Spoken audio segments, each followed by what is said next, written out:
today. So today I have an amazing guest with me, John. I'll let you introduce yourself, John. Thanks, Divya. Yeah, John O.Brien is my name. I'm an Australian citizen, born here, Yeah. lived here all my life. Yeah, long-term hospitality worker all Okay. my life since I Yeah. was 15. I've worked in the hospitality industry, and I am married for 30 years with 3 children. Okay, Oh, that's amazing. yeah. So the reason today I'm doing this podcast with John is because there's a lot we need to talk on, generally on the topic of mental health, how it affects you when the problems are happening in the environment. Because many people are like, you are not the one suffering, then why are you the one dealing with the problems? But it's not that like that. So do you have to say like something on this topic, like how an environment affects your mental health? I'd like to, yes, yeah. So, like, was there anything in your life which, like, problems in your environment which affected you personally? There was, one in particular was a major medical concern with my wife just over 2 years ago, where all of a sudden she became very ill from an aneurysm to the brain. Okay. And so we'd all been enjoying Easter break and dinner and then games with the children. And then all of a sudden my wife became terribly ill with a headache, and we called an ambulance. She was taken to hospital in Melbourne, and they found that deep in between the 2 hemispheres of the brain there was an aneurysm, a blood clot, and so they had to operate. And so it was about 16 hours before they knew it was going to be successful. Okay. And it's most usually the patient dies or they become paralysed. Yeah. It's rare to survive. And so that, of course, had a big impact on the family. Yeah. The hours of in the hospital and whether or not she'd survive. But the outcome was just fabulous, just couldn't have been better. But she's returned almost 90% to full health. Yeah. She's got a little bit of numbness down one side of the body. Okay. But for the 2 weeks that she was in hospital, it was a waiting game to find out whether or not there might be a reoccurrence of the aneurysm, another one. And so that was a very trying time for all of us. All of us, yeah. The 5 of us, yeah. I'm so happy that she is doing really well right now. Yeah, thank you. It's very easy for people to say that, don't worry, things will be fine. But Yeah. my own father, he suffered from an accident and he like got a brain injury. And it was like a 16 hours long surgery. Oh, And like the whole family was like traumatized from that event. And people were like, don't worry, it will be fine. But it's not that easy. You can't stop thinking about that thing. No. It's always in your mind, like inside that there are chances that you won't see the person again. You won't be able to talk to that person again. That's right. And that's not easy. It's not. Yeah. No, it's very difficult. You do become aware that life might be completely different for Exactly. you. And so like when she got back home and your daughters and everything, was everything fine then? Like, yeah, it was. It was a slow recovery to normality. yeah. So the operation was just open the skull. Yeah. And so she was shaved head and a very big incision into her head there. So it was a bit frightening to look at for a while. But it was also the reality of, what's our life going to be like, and that was very confronting. Yeah. And there was the concern for all of us, of course, that she might not survive. Yeah, exactly. And so we were having to contend with, what's life going to be like without a wife and a mother in the house. Exactly. Like what happened in my father's case was like the surgery went well, he like survived and everything. But like when afterwards you see the scars, and Yes. people keeps on asking like what was the scene, what happened, and you get the flashbacks of the situation. It's Yes. more bad. Like the people keep reminding you what exactly happened, and your scars remind you that as well. Yes. So Yeah, that's that's really bad. right. Yeah. Yeah. But I think my wife wears her scar as a bit of a badge of honour. I Okay. think she's quite proud. Yeah. She's not at all embarrassed or Embarrassed. That's ashamed. amazing. She's so proud that she survived it. Survived. Yeah. Yeah, but yeah, and no sort of major mental scars Yeah. about it. Yeah. It wasn't a terribly traumatizing experience, even though it could have been. Yeah. She was in really good hands from the Yeah. minute the ambulance arrived, and they arrived really quickly, Yeah. and then it was to hospital and in great care from the nurses and the doctors. But there was no mental scarring as to, oh my God, you know, that awful night of Yeah. thinking I was going to die and having flashbacks about all that. It was all, you know, scary, of course, Yeah. but it didn't really traumatize her. That's Yeah. amazing. You know, your wife is such a big inspiration for the women out there. Yeah, Because for ladies especially, it's like really hard to like embrace their scars and be proud of the sure. stuff. They are That's literally it. like have so much going inside their head. That's And right. like your wife is Yeah. such a big inspiration that literally like people should be proud that these are the things like which they survived. Like For so sure. such a big difficult time.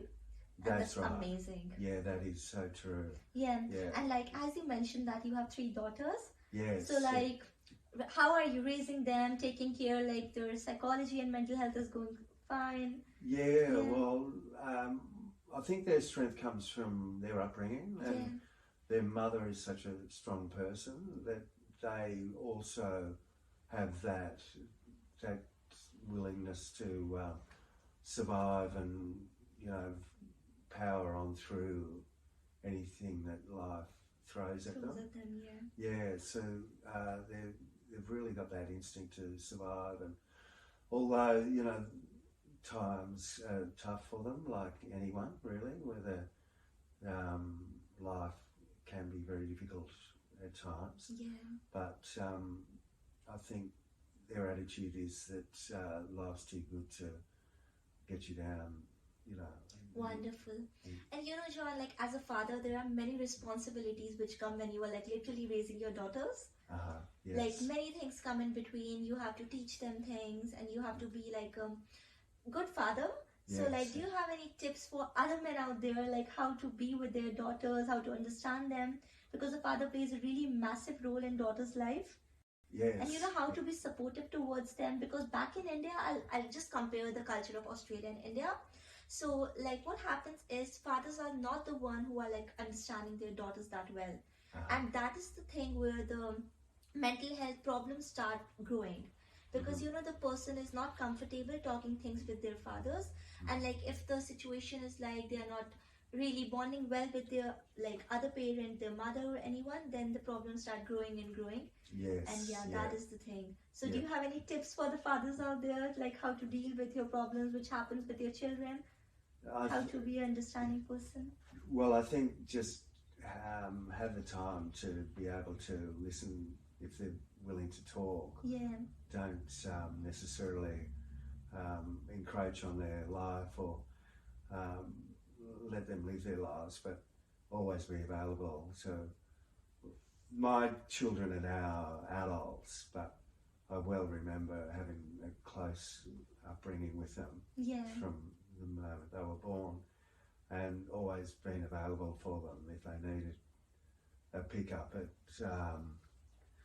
3 a.m. from a party at age 16. Yeah. You wouldn't begrudge them, you'd certainly go out and pick them up. And I think just always the willingness to have the time. Well, at times with 1, 2 or 3 children it can be frustrating to Right. have the energy to put into Exactly. all that's required of upbringing a family, but as long as you're willing to allow them the time to listen to what they've got to tell you, Yeah. Always have an ear for them, and the patience to dedicate to allowing them, to. Yeah. So that is the thing, like when you'll be teaching your children good, then that really helps them when they'll grow. That Sure. thing that you have taught them in the childhood. Yes. Yeah, and Yeah. as you mentioned that you have been working in hospitality Yes. for like Yeah. so long, Yeah. I and have, like as we all know that the industry is not that positive. Like you get lots of like what we call it like sleepless days and like struggles and stuff. Sure. Yeah, Yeah. and so how do you manage to like keep yourself calm and peaceful when like life is throwing all of the things at you?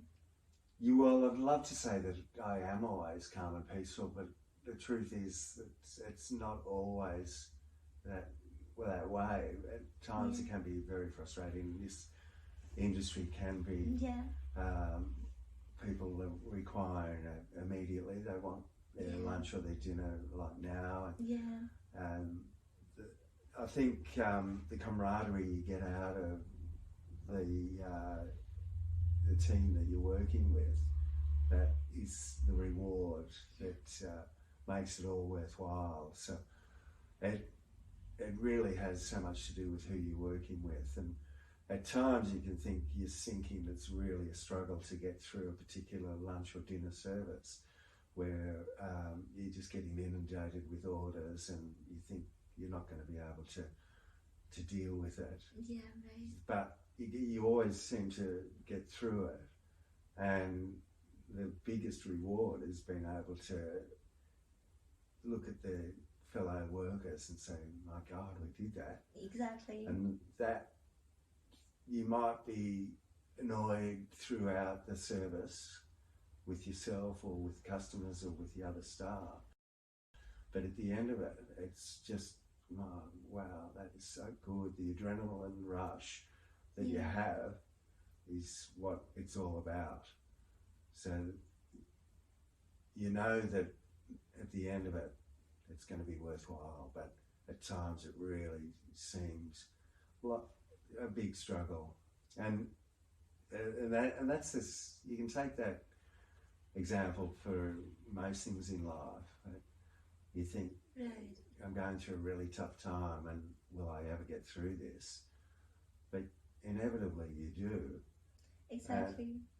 And you can really be proud of the way that things have turned out. And it's a very satisfying feeling at the end of a busy lunch or dinner service to know that you've achieved what seemed insurmountable. Right. It's just that no rain lasts forever. That's And it, yeah. guys, for your kind of information, John has his own restaurant, like cafe That's in it, Mornington, yeah. and he has been working there. Like how long has it been? 3 years. 3 years, Yeah. and like I have been there. It's a wonderful place. The environment is really positive. And just going in the inside thing, do you think like your environment, like your staff, is like it's positive and it's like everyone is literally working really well? And that's what filters through to the patrons, the guests. Exactly, yeah. Yeah, So I have been to that place, and I just feel that the environment and how the staff treats each other, that's really important. When you are working somewhere, it really matters how you are treating your staff and how they are treating you. There should be a mutual respect towards everyone. That's right. Yeah, and that's really important. And when you keep your environment positive, so automatically the happiness comes in your life. That's right. Yeah. And it's not all down to one person, but it is down to the heart of the business. Right. And that is usually the kitchen, and it is often the chef. Yeah. So if what's emanating out of the kitchen is good vibes and healthy, a healthy environment coming from the kitchen, then it will filter on throughout the place. But so often kitchens, in my experience, can be not such a good environment to work in. It can be really frustrating at like peak hours. That's it. Yeah. That's right. Yeah. So it makes all the difference when your key personnel, such as your chef and your restaurant manager, are able to conduct really calm business, like Right. get on with the work and not upset either the fellow workers or the guests. Right. And things, you're at a real advantage then when that's the case. Yeah. Yeah. I wish you all the best for your business and your Oh, future. thank you. And I Divya. hope you hit like all the cloud nine in your business. Thank you very Yeah. much. And do you have any questions for me? I just wonder. You speak so well. How do you? Oh my God. It's just that, like when I was back in my home country, Yeah. I started doing podcasts online. Ah, yes. So it was like I was doing people from Canada, US, UK, Right. and the time difference. And I knew that I wasn't this confident at that time. Even like I have a lot to learn even now. But at that time I was just trying that, it's my passion. I love to talk to people and know Excellent. about their lives. Yeah. So yeah, I'm just trying to do my best and learning from every person I meet. Yeah, well, it puts people at ease and it makes it a lot easier to Yeah, speak. yeah. Thank you you so much for appreciating it. Good, And I yeah. hope guys you love this podcast and like the things John shared with us.